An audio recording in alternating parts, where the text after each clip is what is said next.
آقا کریم اسلام نے تو جب بھی جنگ کی تو آپ نے فرمایا عورتوں کے اوپر حملہ نہیں کرنا، بچوں کو نہیں کاٹنا، بوڑھوں کو کچھ نہیں کہنا، حتیٰ کہ جانوروں کو بھی کچھ نہیں کہنا.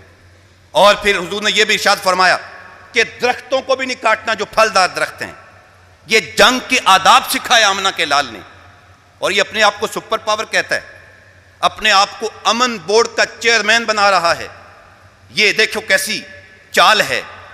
اور ایران کے ایک پرائمری سکول کے اوپر حملہ کیا جس میں 160 بچیاں جو علم حاصل کرنے کے لیے گئی تھیں، جنہوں نے عید کے کپڑے بھی ابھی پہننے ہوں گے، جنہوں نے اپنی ماؤں سے وہ پتہ نہیں کیا کیا کچھ تقاضے کر رکھے ہوں گے اور واپس ماں باپ انتظار کر رہے تھے، لیکن بعد میں ان کو اپنے بچوں کی لاشیں بھی نہیں ملیں بلکہ ان کے اعضاء کٹے ہوئے ملے اور وہ ایک قیامت خیز مناظر تھے. تو کیا یہ جنگ کے آداب ہیں؟ انہوں نے ثابت کر دیا ہے کہ ہم امن والے نہیں ہیں.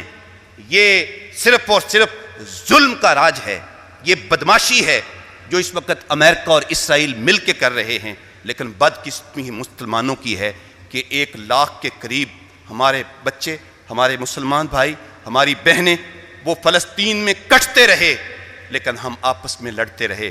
آپس کے جھگڑوں سے ہم نہ نکلے اور ہم جو ہے وہ احساس بھی ہمارے اندر پیدا نہ ہوا